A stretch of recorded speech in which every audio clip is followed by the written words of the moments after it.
So me and you had a discussion this weekend, and it was very late at night. I don't know why I thought of it like at 1 in the morning, but just the Bellator card versus the UFC card this weekend, dude. Like I was, it got me mad. I'm not gonna lie, because like the UFC card on paper was pretty shitty. Like I remember looking at it the night of, and I was like, I know what the main event is, but I'm like, I haven't been hearing much about these other fights. So I look on the card and I see just the names on it, well, the lack of big names on it, and it's just, I don't know. I think that just led me to thinking that the UFC's quality lately like has just been dipping, because we were even talking about it a little bit for the last card with Sandhagen and Song, because honestly, like with that, the main event was amazing, and the card itself ended up being pretty good. But that was another one that, on paper, besides the main event, there wasn't really that many like big names on it. And this is the second one in a row. There's not any fight card next week, but I actually checked out the one after that. And do you know what the main event is for that one? I don't know if I mentioned it to you. Next week's card? There's none this weekend, but then there's one next week. Oh, no, I don't know. Alexa Grasso versus Vivian Araujo, I don't know how to say it. They're good fighters. Like, I like both of them. We're hardcore fans. Like, we can, like, respect it.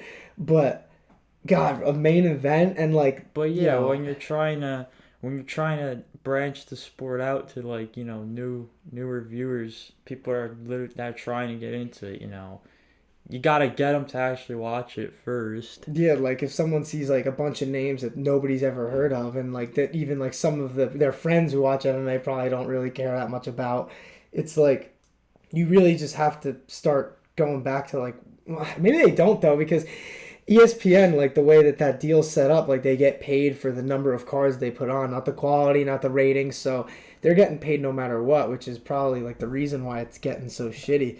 But is it just me, or like over the past year, it just seems like there's been so many more cards that I'm just like looking at it beforehand, you're not even excited for. I don't know. It's weird. They really only, it's like they really only reserve like the genuine like, like what could be like, I won't say like pay-per-view worthy, but like, prelims of pay-per-view. Like they save those cards for like when they're actually traveling. Yeah, like the I think what was it? There's a bunch coming up that are like actually in arenas. It's the Cater fight. Who's Cater fighting? It's gonna bug the hell out of me. Oh no, that one. That one's in an arena. I can't think of where, but it is in an arena. I'm about to look it up. But like those ones, you're right. Like they really do just kind of like stack them for those. Yeah. Oh, never mind. That is actually the UFC Apex. Which fight am I thinking of then? I don't even know. I'll get back to that later. I don't want to get too off track, but it's just because the thing that I like take pride in saying like that the UFC is the best is because, most of the time I've been watching it, they really put out the best fights. They have the best fighters on their roster. But now, like, I don't understand how you can really say that. Like, I still think that the UFC has the best fighters, but the gap in between them and the other promotions is starting to like get a little closer, if you ask me, with Bellator, PFL, one championship. Like, I just think that, them cutting, because this is the reason why they do it. You're getting all these Contender Series people coming on, and they're getting paid like chump change to fight, and so you get 30 of them, and you release like, one or two big name contracts, and then they go to like like Thiago Santos just went to the PFL, Marlon Moraes is in the PFL, Shane Burgos, like I'm sure they were getting paid a decent amount to fight. So I just think it's bad to let your stars go just because you think that like your fans are still going to give a shit, because like when's the point where you say that the UFC doesn't have the best fighters on their roster? Because there's certain promotions right now that have fighters in it that you could argue are better than the current UFC ones. Like, we're going to get into Bellator and a couple of those people who I'm basically talking about. But even besides them, like, I think of the one guy at 205 in Bellator, Nemkov. Like, he wasn't ever in the UFC, but still, like, he's in another promotion. And you could argue that he's better than Yuri Prochazka. Like, you never know because they're not going to fight. But I don't know. Yeah. What do you think about that? How often is it a fighter from like a whole nother like competing promotion to come over to UFC? when they're done. It's I more mean, the other way around. When someone's done with the UFC. now I don't know if it's like that. I honestly feel like it's more evening out because like in the past it seemed like everybody wanted to get to the UFC, and now it's like almost like a mix because like you got guys like Chandler, what's his name, flyweight, Manel Cape, Yuri Prochazka. They're like coming from all these other promotions into the UFC, and then you got guys like Santos, Moraes, and Moraes kind of retired. That was a little weird, but I'll say Shane Burgos then. Jeremy Stevens too is another one. Alistair Overeem, like I could keep going. You know what I mean? Tyron Woodley, but I just think that at a certain point, like there's gonna be so many cards that have like all these like no name fighters on them, and I get that you watch it and you build their stardom, and hopefully like it's not like we don't watch it, like we still watch the cards. We're gonna talk about some of the UFC fights on it, but not all of them, because like we've said this since the beginning. We're not a UFC show or an MMA show, and if the UFC is gonna put out a card that we're not that interested in, we're not gonna spend 50 minutes talking about it when we don't really even want Would to. you say it's Chandler, like the last big free agent to move over to UFC? Chandler is definitely the biggest lately, but Yuri was a big one, I would think. Yeah. But I think that one was kind of like going to happen no matter what. Chandler, it was more of like a question of where he was going to go. And then obviously he came and beat Dan Hooker. But I'm not too... You've been seeing him and Islam getting a little feisty lately? Michael Chandler I'm talking about? I don't know if you've been seeing that around the internet like I've been. I saw Islam say... I don't know if it was Michael Chandler in particular, but I've seen some things about... Oh, yeah, no, I think... yeah, Islam was coming at... I think Tony was... Yeah, Michael Chandler was coming at Islam for his competition. Yeah, and he's like, bro, who you fought since you've been here? I was like, damn. Like, you fought the champ. Yeah, and then Ali had to just chime in himself, too. Oh, my God, Ali. Dude, why does he... I wish he would just pick other accounts, though, sometimes, besides Habib's, to tweet, like, the dumbest shit from. Because sometimes he'll tweet shit, like, from Habib's account. Yeah, right. Like, he tweeted something from Habib's account saying that, I don't think that Charles is going to make it to the fight. Like, what are you doing? Like what? It doesn't make sense, because...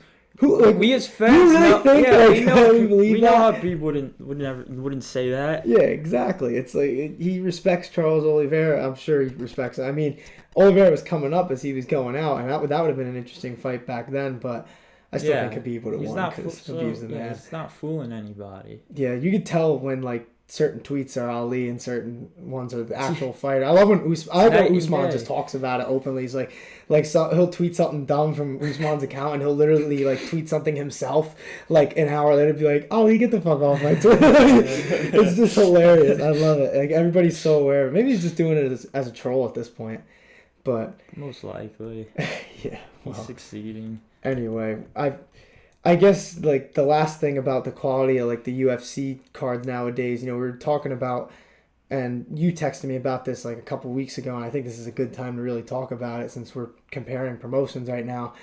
You were bringing up the point that some people were saying that Dana White's Contender Series is that better than Bellator as a promotion. And my opinion, I'll start with that. I said, hell no, not even close. Bellator's got, like, I get that Bellator's had some shitty main events sometimes, and we'll get into one, but then I wonder what it is for, like, I mean, because, like, it's just that a whole other promotion's just going to have, by default, like, the deeper roster, like, just more names to pay attention to, divisions, like, everything. Whereas, yeah, and there's stars, too. Like, Bellator's got, like, Yoel Dana Romero, White's like, Contender Series is literally just prospects, like, amateurs coming to... Yeah, it's basically, like, a regional purgatory. Yeah, it's, like, right in the middle. Like, you're in the UFC, but you're not, like... that's, like, weird to me. It comes off, like, just... fanboys really of UFC. Yeah, like it's just I don't get why it's just so popular. Like for someone to just shit on these other promotions and doing like a good job too. Like, and if you're a real MMA fan, you appreciate what some of these other promotions are doing. Like me personally, like I love Bellator too. But the PFL is my second favorite. I think the PFL is putting together some great shit. Obviously, I love one. Yeah, dude, they're on Prime Video now too, and the PFL is having a pay-per-view in November, which like. Yeah, dude. I'll buy it. Why not? I'll support They're doing it. big things. Yeah, it's amazing. Like, and it's It just really is. ESPN has the UFC, so it's like Yeah. that's gonna be put, and they have the PFL though. So, but I don't know. I feel like they could do a better You job had pushing the PFL. you had brought up the word monopoly to me when we were talking about this topic. Yeah. How we're gonna talk about it on here and stuff. And I thought that was pretty interesting because I think that's the way that it is. Cause I mean, I just see all these other promotions just getting bigger, and it's like they're still not even close. It is, yeah. It really is like crazy how the competition's there, but it's not. Yeah, and the majority of MMA fans too, like even to this day, they respect Bellator, but they still don't give them the same credit like that they deserve. Yeah, like I dude. said, for Nemkov especially, like people How it's like- scoff at what I'm saying about that, but like if you watch the guy fight, like he's beating elite people. Like you'll never hear any reference or just the word Bellator ever on UFC another Pro. promotion. Yeah. His other promotion. He won a championship in another MMA promotion. Except Rogan. Rogan will say Bellator because what the fuck are they gonna say to him? But I don't know. It's just. I think it is like part of it. Like I don't know if the UFC's monopolized it, like in the sense that they're that there's no other competition. Because like we were just saying, there's all these promotions that are good that any real MMA fan would probably enjoy. But the UFC definitely is more popular to every casual fan. There's half the fans don't even realize that UFC isn't the name of the sport and it's the name of the promotion. Do you think that because you've kind of talked about it before how other like One for instance like it just does like a pretty weak job with promoting. Well, they do it. I will say they put a lot of effort into it. They just put too much because like you can't post your card and then post 30 reels and expect the card to pop up on my feed. Like Instagram doesn't push it like that. Yeah, Bellator is weird because they promote their events pretty well, but it's like the day before. And like I'm like, oh shit, like Bellator is tomorrow. Like that's pretty much like what happened with this card like the past week. Found out about it like earlier in the week. I'm like, oh shit. I'm like, AJ McKee's fighting, Pitbull's fighting. Yeah, like hey, that's a pretty Aaron big Pico. I'm like, this is a deal. good card. I'm like, what the fuck? That's when I think that's probably when I texted you. I was like, why the fuck would I watch the UFC? I was like, Bellator is putting up a fucking banger tonight. But I think with that we could probably get into it a little bit. I'll start from the top because we were talking about it a little bit. But Patricio Pitbull. Freire, he beats Adam Borics by unanimous decision in the main event. And, it was a pretty dominant performance by him. But the thing that I kind of wanted to lean into was how he was mad at the fans for kind of like booing him. And, he got real mad at the press conference about it too. I just like, I almost want to make a comparison to like other sports. Because you look at the media and you look at the fans in other sports, they have a right to like voice their opinion and the players aren't going to really ever scoff at it. But in MMA, like it just seems like the fighters are so sensitive about it. And it's like, if you haven't fought, you can't talk about it. But like my view, from a standpoint of someone who would be covering it, I say to myself, well, why would I not have a right to have an opinion? Yeah, I haven't fought. But if I know what I'm looking at and I can break it down from a technical level the same way you can, maybe just not like from personal examples, like what makes like I get that there's a mental aspect to it, like, and I'm going to defend Pitbull a little bit too because I believe that a fighter should be able to do whatever the hell they want to get the win. So I'm not even saying that like it's a bad thing for Pitbull to do that, but I just don't like how fighters like criticize the fans and the media for criticizing their performance. Because if you look at any other sport, that happens every day. Like you watch football, basketball, you'll hear Stephen A. Smith and whoever they got on for Mad Dog Russo on First Take. They'll be criticizing the athletes, like because they're watching the game. They know what they're looking at. You don't need to play it to understand the rules and the techniques if you know what you're watching and you've watched it long enough. And like especially, and me and you too, like we've talked to like a bunch of people at this point, like who have MMA experience and like.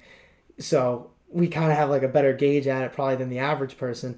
But I don't know. I don't like the lack of like accountability sometimes that like certain like fighters have. Because like you got to understand with the media, for one, the media has to do their job. So they're going to write things no matter what. And the fans, like most fight fans aren't like me and you in the sense that like we appreciate like good technique, even if it's like a lackluster type of fight, most casual fans want to see, they want to see blood. So like you can't get mad at the fans for like being disappointed if like that's what they were looking forward to. But still the entertainment business like as well. That too. I like, is it, for every judge that scores a fight, like, do they have to have MMA experience in their background? Yeah, have more boxing judges. So we don't say nothing. Well, actually, I shouldn't say. We do say a lot about the judges, and you're seeing more that have like MMA experience. But like, I think like if you know what you're looking at and you're clearly not talking out of your ass, like I feel like you have a right to say like what you think. I still think Pitbull had an impressive performance. Adam Borics is like fantastic. I thought that he was going to give Pitbull a lot of problems, but I don't know, honestly. I mean, you kind of saw it. Pitbull didn't really look phased at all. I mean, credit to Boris, like he knew he had to start picking it up, and like eventually he would have to get a finish, but. Yeah, and he's a good fighter. Like, that's what I'm saying. It's impressive that Pitbull dominated him the way that he did. And like, No, yeah, that's easily one of the toughest fights Pitbull's had to go with it yet. Yeah. At least opponents, maybe not the fight. I mean, we saw the fight. Borics is a great opponent. Yeah. Like, people were talking him up going in. Josh Thompson and John McCarthy were arguing about it before the fight. That was kind of funny. It was almost like one of those first take moments. But the fight itself was just, it was all right. Pitbull did what he had to do to win. There was a couple cool moments, like when Borics tried that flying knee and Pitbull just dropped him with it. That was kind of crazy. But, it's another great win for Pitbull. I think everybody wants to see the third fight between him and AJ McKee. And, like, with that, when you get into AJ McKee's fight. That's an easy transition. Oh, yeah, because this fight, there's a lot we could talk about. Because him and Spike Carlyle put on a show for us fans, and AJ won by unanimous decision. The show. Yeah, no, for sure, especially from the main event. And the thing is, like, you'll see on the scorecards, 30-27s and stuff for AJ McKee, but that was a closer fight, especially in the first round. That was a close round. Oh my god! Because round one, Spike Carlyle just comes right out the gate trying to finish the fight, just winging bombs at AJ McKee. And it took AJ a second to settle in. Like, you could see, like, Carlyle even got him down. Obviously I've been a fan of the Alpha Ginger from back in his UFC days. It's cool to see him getting a big spot in Bellator. And AJ McKee was going up in weight too. I think it's just that championship pedigree from AJ McKee. And just total like grappling skill. Because like in the first round it seemed like the strength and the overall chaos of it started to affect him early, and maybe the strength a little bit because Spike is the bigger guy. But AJ McKee, like the way he ended up, I think he got like he either got a sweep or he got back up to his feet and took him down. But I remember he was eating ground and pound like pretty bad, and then he got up, and then in the end he ended up having like the figure four over Carlisle's back, and I thought he might have finished it there. Was gonna finish it there. That would have been nuts. But I gave it to McKee, even though the round was pretty close. I don't know if you agree with that, because I think there were definitely some mixed reviews, but I think most people gave it to McKee. Yeah, no, are you talking about the round in particular or the fight? Just the first round. Oh, the first round. Because Spike did really good early. Like, he did a lot better than people thought he was going to do. He's almost like an afterthought. Yeah, that's fair, but in the end, like, AJ McKee still took the last two rounds, and that's, obviously all you need. At the end, but the submissions too he was going for, rear naked chokes, Peruvian neckties, anacondas, dude, it's crazy. That's what I mean. Like, this I would want to see so bad one day in the UFC is taking on some of these other grapplers. It's like, man, just damn beauty. Yeah. Like McKee, he's really, really good, and like I think the first fight with Pitbull, obviously he knocked him out real quick. And then the second fight, Pitbull won. It was a really close decision. And I think that this whole card was really to build a third fight in between them. And I don't know if they're going to have like I think they said they might have a 155-pound Grand Prix, which is always cool. We love Grand Prix, me and you. They make the sport more exciting. Like that's something that you will never see in the UFC. I promise you that. As long as Dana's there, you'll never see that. So if you want to see a cool tournament in MMA, watch some Bellator or watch the PFL playoffs, honestly. But the thing is, McKee, like, Now, I don't know if this third fight, I would assume it's going to be at 155 now instead of 145, which obviously changes things. You wonder if Pitbull can deal with McKee's grappling, considering he's going to be bigger and stronger at this weight. And you wonder, too, if McKee's going to be able to take Pitbull's power at 155, because Pitbull's got heavy hands. And, you know, McKee looked incredible against Spike Carlyle, but Spike Carlyle ain't Patricio Pitbull, you know what I'm saying? As good as he is. And I do want to say for Spike, just incredible heart, toughness, fought well, a lot better than people thought he would, including me, honestly. I thought McKee was going to be able to submit him or something, even though he'd never been finished. But, you know, managed to survive this fight and get to a decision, so good on him, too. But AJ McKee, man, he's a lot to deal with. And him and Pitbull, like, are two guys who get shit on for no reason, just because they say that they could hang with anybody in the world, including the ones in the UFC. I'm like, even if you don't agree with that, you're getting mad at them for believing it? Like, Jesus, like, people have no lives. The fact that they get mad that, like, someone actually believes in themselves that much. Like, who cares? Like, if you don't agree, you don't agree. Talk about it amongst yourselves. You don't need to be, like, an asshole about it. Like, McKee's trash. I don't know what. He must be delusional. Like, what are you talking about? Like, why would he not think he's the best in the world? Like, especially considering all he's done in Bellator. And Pitbull, for that matter. And, like, Pitbull especially, he's beaten some real guys. Like, Chandler, I'm pretty sure he beat Michael Chandler, I think, too. So, I don't know. How do you think they would be that's in the literally UFC? Someone in the UFC now that is a top fighter. So, exactly. So I'm saying you don't think I can hang with him. Doesn't make any fucking sense. Silly. I will say this, though. At 145, ain't nobody beating Alex Volkanovski. I don't give a shit what Pitbull says. He can bet all the money he wants. Volkanovski, like, Pitbull is one of the best featherweights in the world, but Volkanovski is the best. So that's like, maybe 155 is a whole nother ball game, but not 145. I think Volk's got that locked down for now. But moving on to another fight. Unfortunate ending with Jeremy Kennedy and Aaron Pico. I didn't like that because I'm a big fan of Aaron Pico. He's on a 6-fight win streak. Great wrestler. And his shoulder just popped out in the first round. And, I only saw like the headline that happened. I didn't actually get to see that one. It basically, I think he was throwing like a hook to the body, and then it just popped out his shoulder, and it basically from there Kennedy took him down, and like Kennedy didn't even know he was hurt. He said at the end, he said towards the middle of the round though he figured something might be wrong. He said he just didn't know what because he just dislocated his shoulder. Yeah, but they were scared that he might have broken his clavicle, which is why the doctor didn't let him continue, because he said we should be able to pop this back in. But they couldn't in between rounds, and the doctor couldn't do it either. So, like, Aaron Pico is a savage.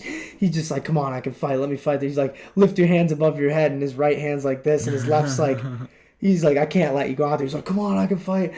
So, it's just, Pico's a dog, we'll say that.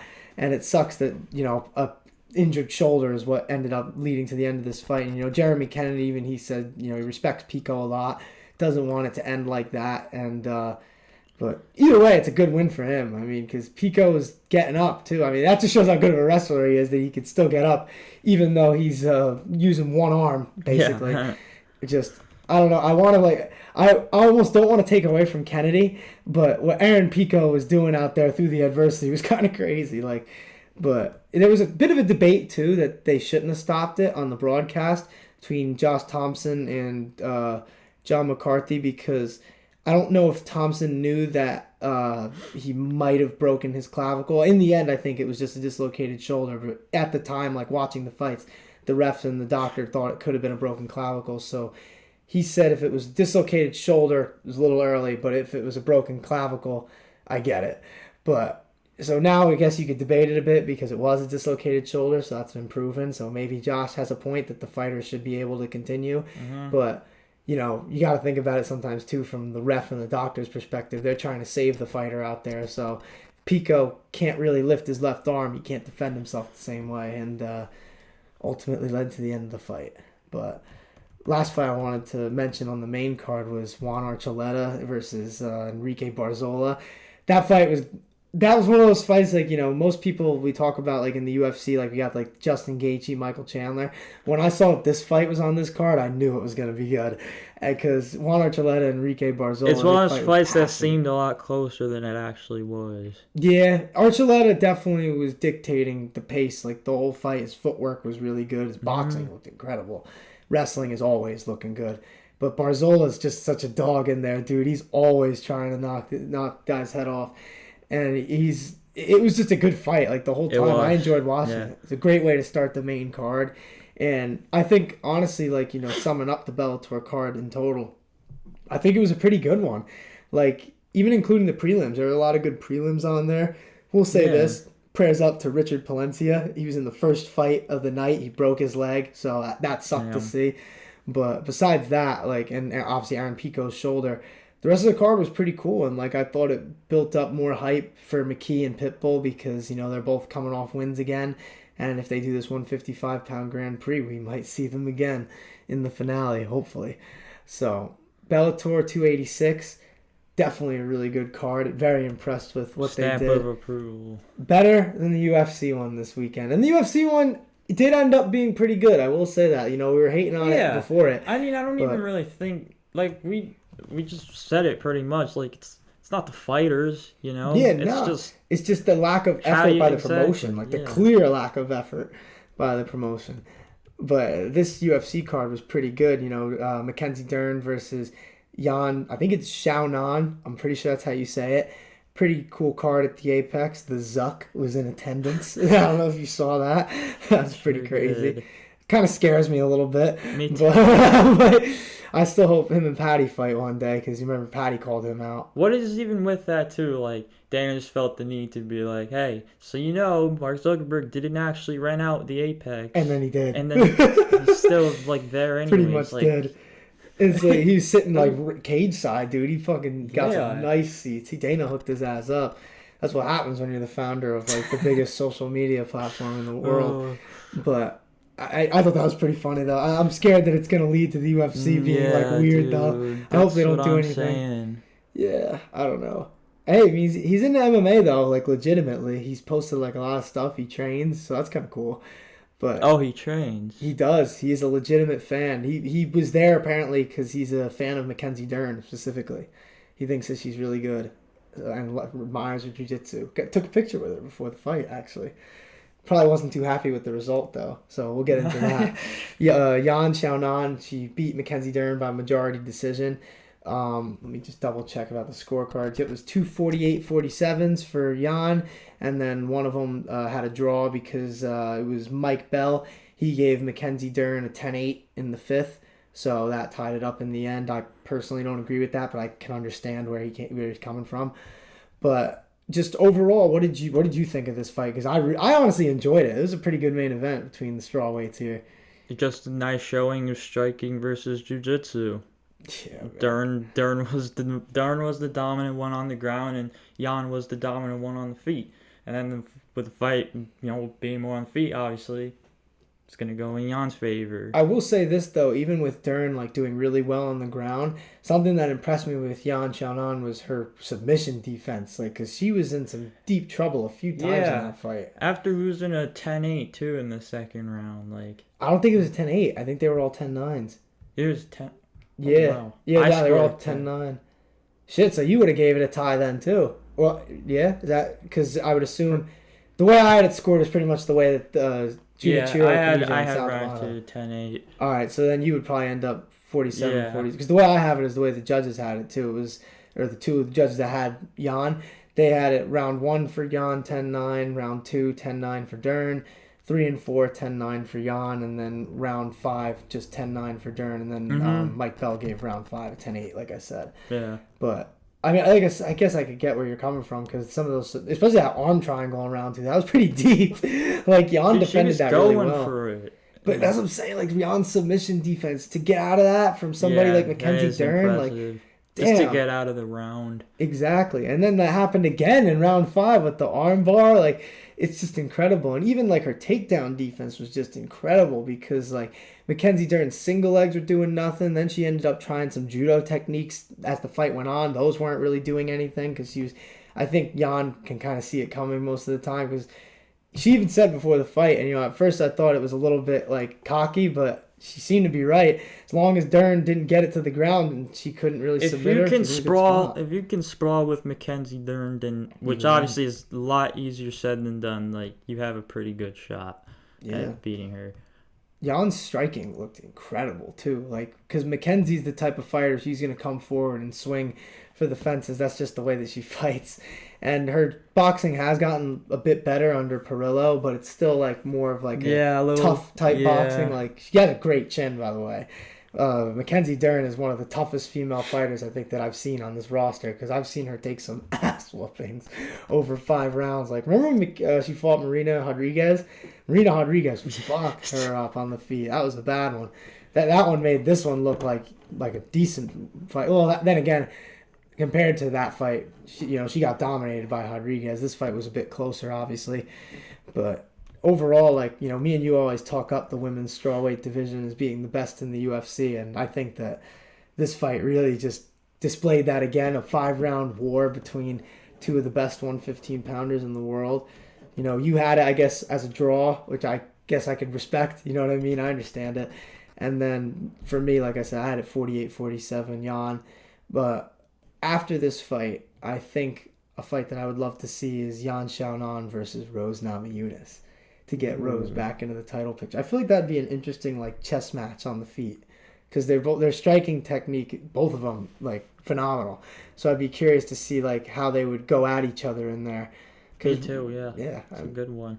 And for Dern, who knows? I mean, there's always going to be a bunch of strawweights out there, so I'm sure she'll get a good fight booked. But moving on to another fight on the card, I think it's Hayoni Barcelos, I think that's how you say it, dominated Trevin Jones in fight versus him. That was a pretty good one. And I think Barcelos is a very talented fighter who doesn't get anywhere near enough credit. Probably because he doesn't really speak English and he's very kind of quiet as it is. And most of like his talk is like respectful. So not exactly what the UFC's MO is promoting good guys like that. But his jiu-jitsu is the main thing I wanted to talk about. And like the fact that he dictated the pace the whole fight. But his jiu-jitsu just looked incredible. And Trevin Jones is like, apparently, I'm pretty sure he's like an elite like wrestler. So the fact that Barcelos was able to dominate him on the ground pretty much was pretty incredible to me.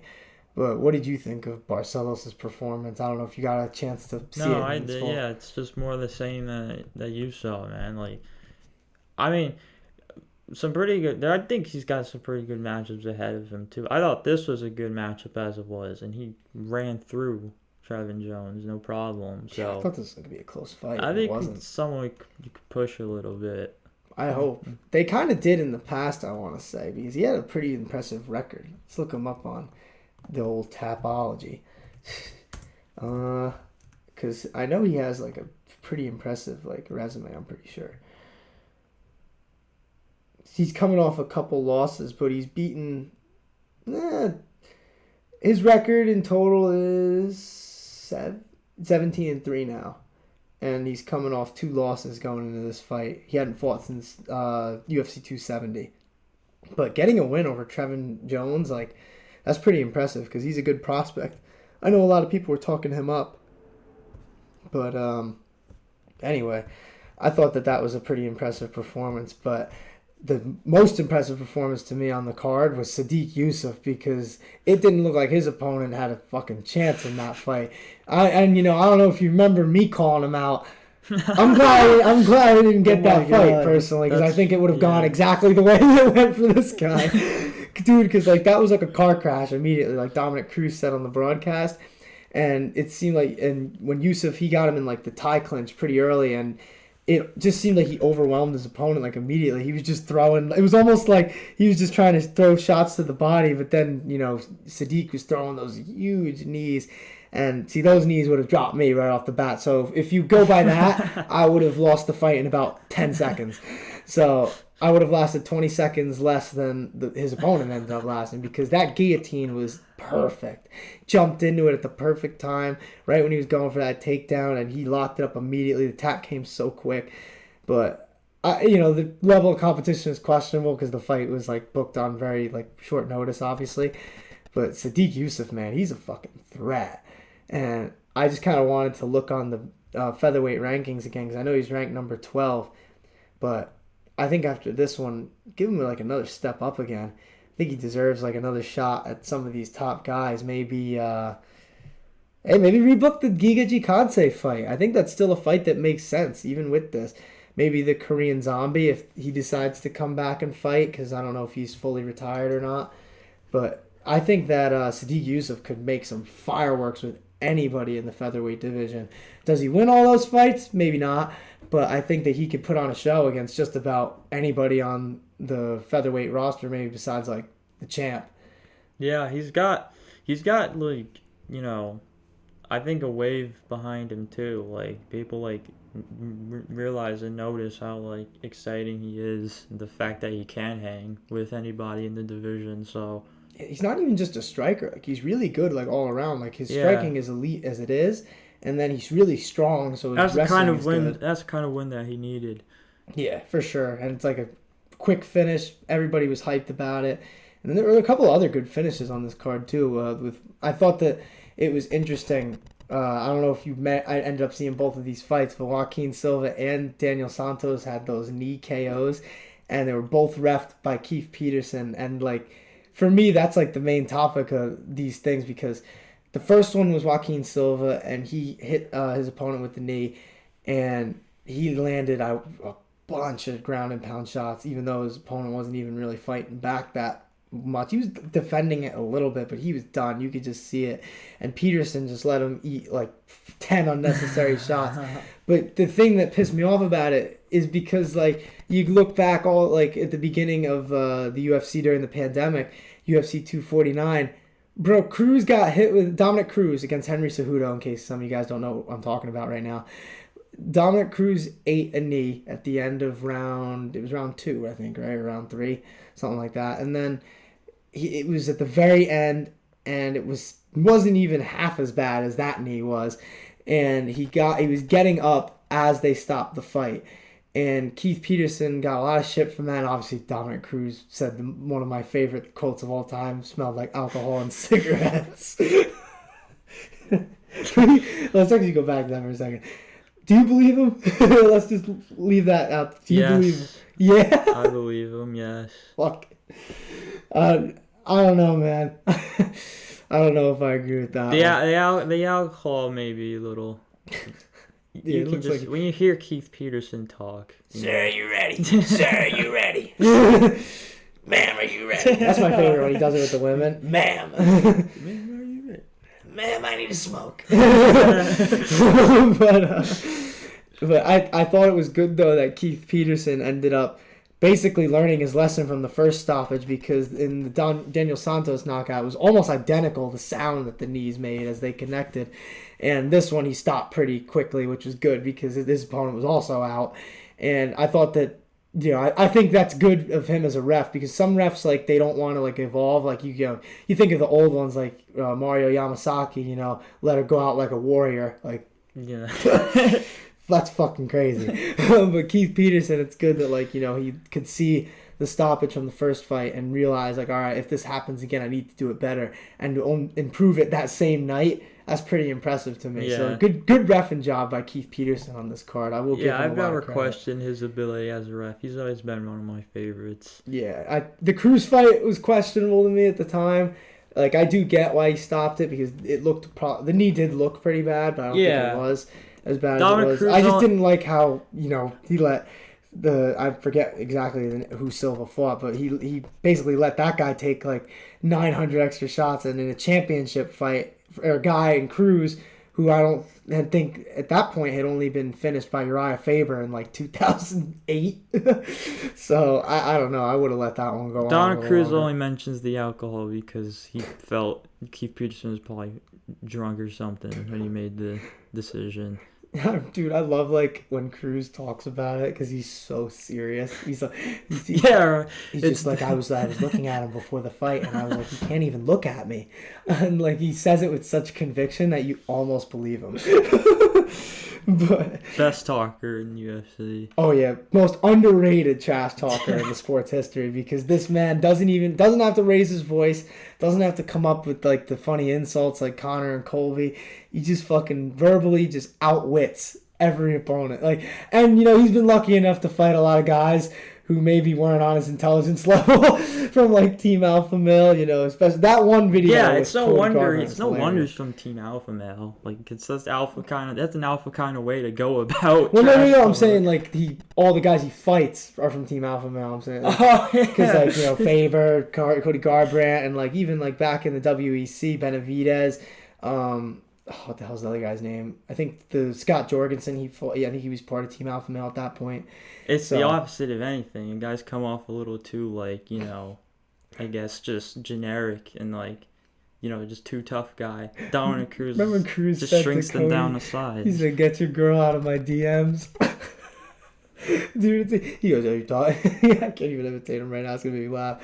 I remember like when at the very end too, it was like after the interview with Robin Black. And then they're still sitting there, and like they're just talking shit, and he's like, come over here then. He goes, you want to fight? He goes, come over here right now. He goes, I'll come over there right now. He's like, get my mic off. he's like, ooh, he's coming. Like Dominick Cruz, like really excited. He's like, he's like, come on, little boy. Dude, that was such a that card was fantastic. UFC 207. I want to do a little retrospective real quick and just look at that card of what it was, because that was a pretty fun one at the time. Amanda Nunes versus Ronda Rousey, Cruz versus Cody Garbrandt, TJ Dillashaw versus John Lineker, Jung Young Kim versus Tarek Saffiedine, Louis Smolka, and Ray Borg. That's a throwback card if I've ever seen one, right? I'm kind of curious, what's the prelims? Because this was like years ago, so there's probably some interesting ones. Got Johnny Hendricks versus Neil Magny. God, that's a fight that I completely forget that happens sometimes. God, Nico Price is in there as Brandon Thatch. That's a throwback. Nico Price. Alex Oliveira versus Tim Means. There's pretty good fights on that card, honestly. That was truly like one of the best eras of the UFC, because like before that, it was the card I think in Canada when Holloway won the interim belt versus Anthony Pettis, and then before that it was Conor versus Alvarez. And like that was just a really fun time in the UFC. 2016 might have been like one of the best years in the company's history, honestly. But back to that company, the only other fight that I kind of wanted to mention, because I think that this guy is another person who just doesn't get talked about enough, and I think it's because honestly he's a pretty funny guy, but he's not really like much of a talker in the sense of trash talk. But Brendan Allen, his jiu-jitsu in this fight versus my old nemesis Christoph Jotko. He looked pretty damn good. I mean, like, Jotko took him down early, and, like, Brendan Allen immediately was attacking with the omoplata and the armbar, and just was able to sweep him, obviously, to get on top for that rear naked choke. But Brendan Allen, like, I guess my question for you would be, like, what do you think his ceiling could be, like, at 185? Well, it's clearly someone that the UFC wants to push, so I found it kind of weird that this fight was on the prelims instead of the main card. But they were scared that he was going to get Jotko'd. Yeah. We've talked about this in the past. His last fight, Christoph Jotko I'm talking about, his last fight was pretty good. It was not a bad fight whatsoever. He actually pushed the pace. But in the past, he's had a lot of fights that have maybe combined in all 3 rounds. Jotko maybe would throw 9 strikes, maybe 8 of them significant ones. That is so true. I don't think they wanted Brendan Allen to get Jotko on the main card. That is definitely what it was then. But he got through it. Yeah, I know. Brendan. Yeah, that's because this is a guy that I do think has a pretty. I would think a lot of UFC fans would agree actually that Brendan Allen is one of like next big things in the middleweight division. I think he's really good. People forget, especially for some like if Izzy's gonna stay, if Adesanya's gonna just keep remaining champion, and then the challenger list just keeps getting like shorter and shorter. Like something like Brendan Allen, dude, you prop him up the right way, give him the right fights, and then I don't think it would be that long until he. It's tough because you really don't know what's going to happen with middleweight, and like especially including this fight in November between Izzy and Pereira, which that's the thing. It's pretty crowded up top, and then obviously you have a champion that's beaten almost everybody. We'll see what happens in November. That's the big test. Yeah. Apparently, that's the big test. So we'll see. But then, you look in the future, though, you got Bo Nickal, who's now in the UFC officially. Dude. 2 insane finishes in Dana White's Contender Series. And, like, the second one wasn't, like, a bad fighter. Like, he was 7-1, like, a good guy. And Bo Nickal ran through him. And, this is an interesting debate because right now, his wrestling is worlds better than the champion's. So, would that be a bad matchup? It'd be, yeah. It's an interesting debate because I'm not gonna pick against Adesanya, obviously, because Bo Nickal has to prove it first. Yeah, you can't really do that right now. But stylistically, I don't know if Israel Adesanya could defend every takedown from Bo Nickal. I think he could definitely defend against like submissions and stuff and maybe get through a round. But if Bo Nickal were to take him down, that's a rough time for Israel Adesanya, even right now. And, Darren Till came out of nowhere talking shit about him. He was like saying, you did real good. He goes, I'd like to put my left hand on his jaw. And Bo Nickal was like, considering you got mopped by a couple wrestlers, I'm not sure why you're talking about me. And I'm like, I agree with Bo Nickal on that one because Darren Till does not need that type of matchup right now. If they gave Bo Nickal Darren Till, I don't know if Darren wins that fight. I'm being real. Because we've seen him against Brunson and even against Whitaker. He's a decent wrestler, but he's not the wrestler that Bo Nickal is. And I don't know if he has the striking to keep Bo Nickal away from him. And especially with the injuries, too, you wonder if he'd even be going into the fight healthy. I don't know why Darren Till's talking shit to Bo Nickal. Not the guy I'd want to talk shit to. Talk shit to, like, Brad Tavares or Chris Curtis or, like, some striker. Don't be calling out Bo Nickal. That's crazy. But Bo Nickal, he's fighting Jamie Pickett at UFC 282. I like that a lot. That's a good fight for him. I think that he's going to show out. I really do. I think that he's going to be pushed fast. Yeah. He's good, man. Like, he's 3-0, but he ain't the 3-0 type of fighter that most 3-0 fighters are. Bo Nickal, 3-time national champion, 2 different weight classes in wrestling in college. And he's one of just the best wrestlers that's ever come through the UFC. And I don't think people are realizing that enough. I think people are just looking at the MMA background, what he's done so far. It's like, ooh, they think he's just hype. Yeah, he's just. They'll find out. They're gonna find out whether they like it or not. You can say that this guy's all hype all you want, but this dude's gonna run through the middleweight division, and he's going to be at the top. Don't know if he's gonna be champion. We'll see what happens. I mean, like I said, the guy's 3-0. Jamie Pickett is quite a step up from where he's at. So I think that's a good first fight for him. I think a fight between him and Anthony Fluffy Hernandez would be a really good fight. I hope that's something that happens at some point because Hernandez is a tough-ass dude, and he's got great jiu-jitsu, and he's really good at dragging dudes in deep waters and taking advantage. Because I remember when he fought Rodolfo Vieira, and everybody thought Vieira was going to submit him because he's this jiu-jitsu wizard. And then all he did was just bring him into deep water, and then he submitted him. So he's beaten these tough style matchups before, which is why I think him versus Bo Nickal would be an interesting one. But I think Bo Nickal is a lot better than Rodolfo Vieira, if you ask me. I think like I said, I think even today he's a threat in the top 10, which is kind of crazy to think about. So great signing by the UFC. That's somebody that everybody should keep their eyes on. If anybody's watching this and doesn't know who Bo Nickal is, learn about him, find out. Watch UFC 282 because this dude is here. And he will be here for a long time, barring obviously any bad setbacks. But, I think this week was pretty interesting in MMA. We had a good debate about Bellator and the UFC.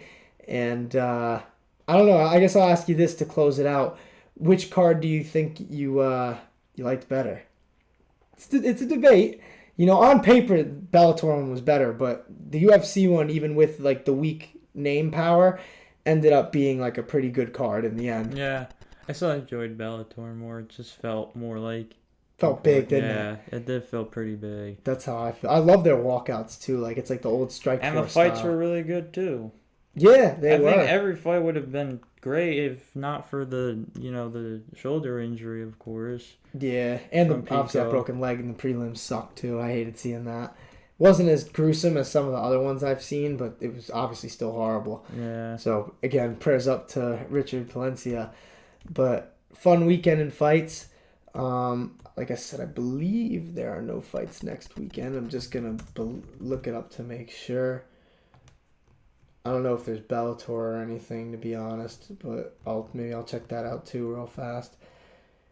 Yeah, no, there's no fights next week, so we'll see what we're gonna do for that. Let me see if there's Bellator. Make sure. Next event. Yeah, Bellator's next event is like October 29th. So unless there's anything that we find out about in the meantime, I actually do know there's a kickboxing match that's interesting to me that I found out about today. Alistair Overeem versus Badir Hari 3. That's going to be a glory kickboxing match. I don't know if they've said where that is going to be like broadcasted yet. I'm pretty sure it's not been announced. But that's a fight that I'm actually really interested in seeing because Overeem looks like he's back on the horse meat. I don't know. I don't know if you've seen him lately, but Overeem, he's been taking some Mexican supplements. I'll just say that. And I'm excited for it. I'm excited for his kickboxing return in this one. Well, actually, he might have had another fight actually in between, but this is a big trilogy for him apparently. And I don't know much about the kickboxing history, but I'll always watch Overeem in a striking battle because that dude can strike with anybody on the planet. He's awesome. I love watching Overeem. But this is a fun pod. I think we had a lot to talk about, which is good. It's been a little dry sometimes with these UFC cards not really putting out, but this one I think was pretty good. Bellator was awesome, and we don't know what we're gonna talk about next week. We'll figure it out as the week goes on. But either way, we'll see you guys then.